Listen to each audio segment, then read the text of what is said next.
Welcome back to the deep dive. It is the 2nd of March, 2026, and today we are tackling something that I think is going to resonate with literally every single person listening. Well, every person who has touched a computer in the last 3 years, anyway. Right, exactly. So I want to start by asking you to just visualize a scenario. You are in the zone. Maybe you are coding, maybe you are drafting a quarterly report, or maybe you are just trying to plan a really complex itinerary for a trip. You hit a wall. You hit a wall, you tab over to your AI assistant, your GPT, your Claude, whatever you use. You type in a massive detailed prompt, you hit enter. And then a cursor blinks. But the cursor blinks and then it starts. One word, then the next. Then the next. It is agonizing. It's like watching a ghost type on a telegraph machine from the 1940s. It's slow, and for me personally, it completely kills my momentum. It creates friction. That is the actual technical term for what you are feeling there. You are thinking at the speed of light, or, at least the speed of thought. But the machine is working at the speed of a mechanical typist. Which breaks your flow state. Exactly. It breaks what psychologists call the flow state. It is the waiting game. But what if that waiting game just vanished? Just gone. Gone. Imagine asking that same complex question, and instead of the typewriter effect, boom, the entire answer appears instantly, fully formed. Refined and ready to go. No scrolling, no watching the text crawl across the screen. And that is the promise of the subject of today's deep dive. Mercury, too. This is a really significant moment in the timeline of artificial intelligence. Mercury 2 is the new large language model developed by Inception Labs, and it was released just last month in February. And the claim here isn't just that it is a little bit faster, right? No, they aren't saying, hey, we added a turbo button. The claim is that we are witnessing a quantum leap in practical AI. Quantum leap. I mean, that is heavy marketing speak. It is heavy marketing speak, sure. But the comparison they use in the source material is pretty stark.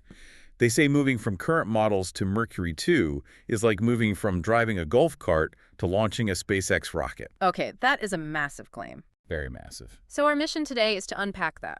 We need to figure out how this model achieves what they are calling light speed reasoning. Right. We're going to get into the nuts and bolts of a technology called diffusion, which sounds very physics heavy, but we will break it down. And we need to answer the big question.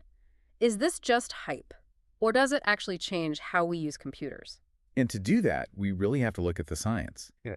Because the shift from the current models we use to Mercury 2 isn't just an upgrade. It is a complete architectural change. It is a paradigm shift in how computers think about language. Okay, let's unpack this paradigm shift then. Because to understand why Mercury 2 is special or why it's weird compared to what we are used to, we first have to understand what we've been using up until now. Makes sense.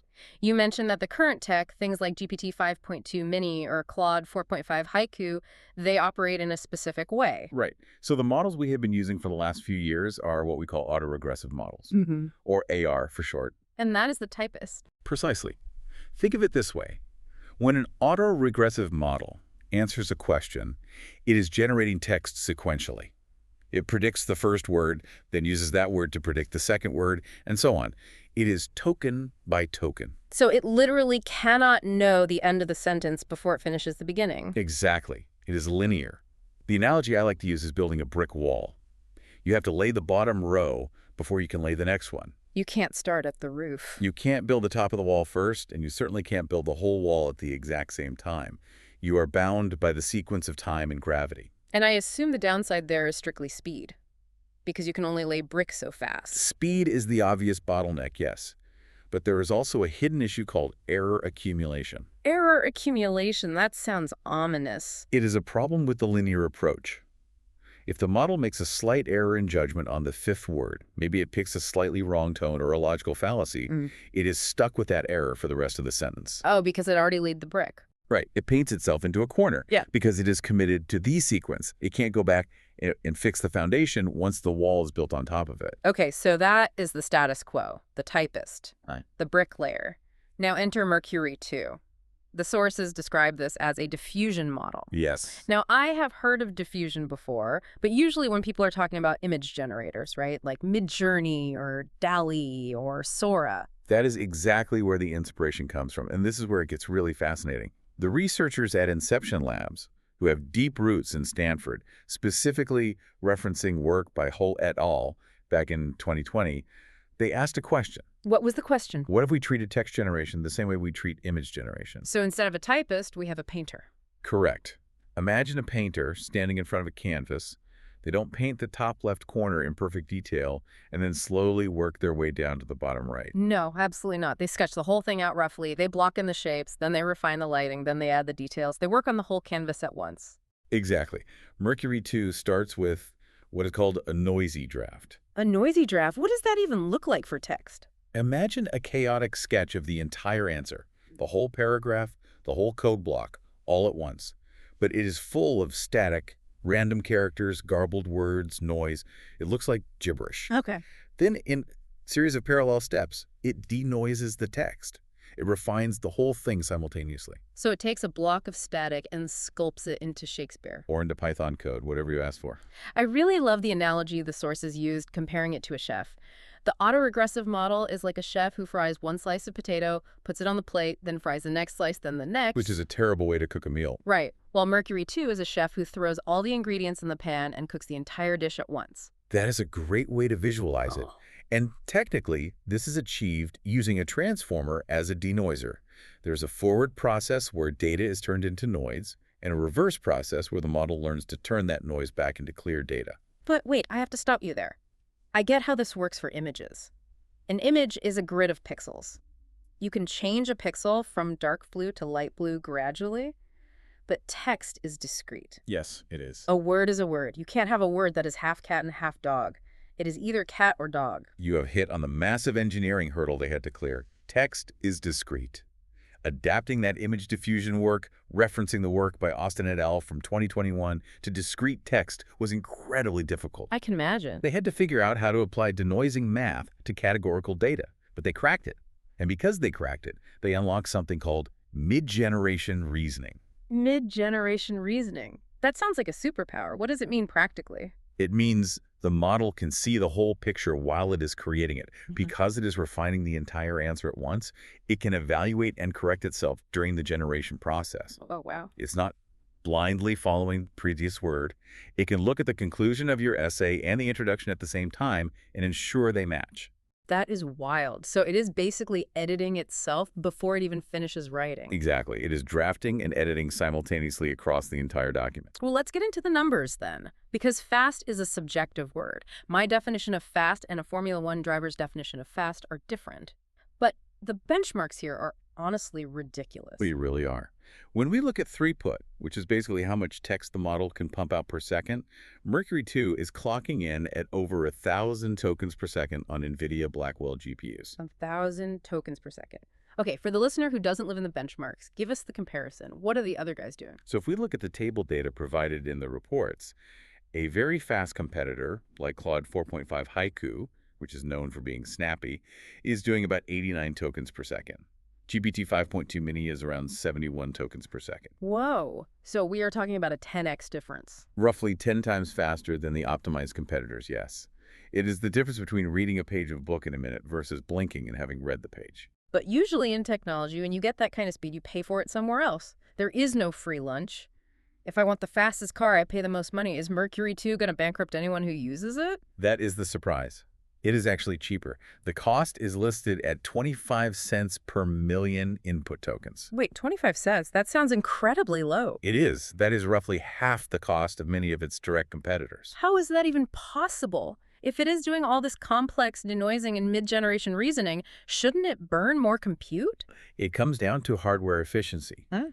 Because the architecture is parallel, remember the chef cooking everything at once, it is incredibly efficient on GPUs. Ah, I It see. utilizes the hardware fully, whereas autoregressive models often leave parts of the GPU idle while waiting for the next token calculation. The paper claims it is up to 10x more efficient on hardware. Okay, so it is fast and it is cheap. This is usually the part of the show where we find out that the model is, not very smart. Is it fast but dumb? Is it just spewing out 1,000 words of nonsense per second? That is the skepticism everyone has. But the quality holds up. If we look at the intelligence index from artificial analysis, Mercury 2 scores a 33. But let's look at specific benchmarks. On Human Evil, which tests coding ability, it hits 90% accuracy. And how does that compare to the heavy hitters? It is right there in the ring. Claude 4.5 Haiku sits between 88 and 90%. Hmm. GPT 5.2 Mini is in the 85 to 90% range. Hmm. So Mercury 2 isn't sacrificing brain power for horsepower. It's matching them. Exactly. It is matching the smartest small models out there while running circles around them in speed. It also scored a 91.1% on AME and 73.6% on GPQA. Now, I don't want to drown people in acronyms, but those are rigorous academic benchmarks. They are. They test reasoning, math, and problem solving. Hmm. So we have a model that is arguably as smart as the current standard, but 10 times faster and half the price. That is a dangerous combination for the competition. So what does this actually mean for you, the listener? Because benchmarks are great, but we don't live in a spreadsheet. We live in the real world where we are trying to get work done. Let's talk about applications. The first and most obvious one is coding. Oh, absolutely. I mean, if you are a developer, you know the pain. You write a block of code, you ask the AI to refactor it or find a bug, and then you sit there. And that waiting breaks your cognitive load.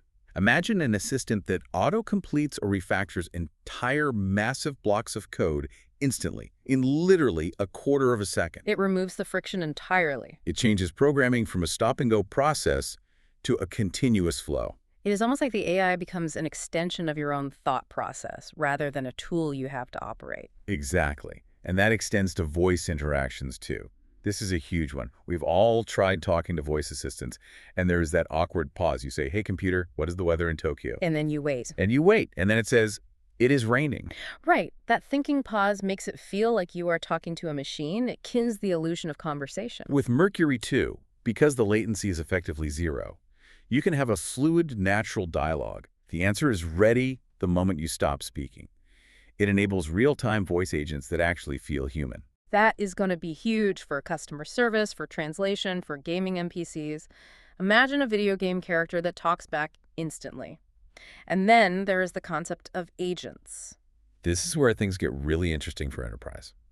If you have an AI agent, software designed to perform a complex task, like plan a travel itinerary or audit a spreadsheet, it often has to run in loops. It thinks, acts, checks, thinks again. Like a checklist, right? Okay. If each check on that list takes 10 seconds and you have 30 items, the task takes 5 minutes.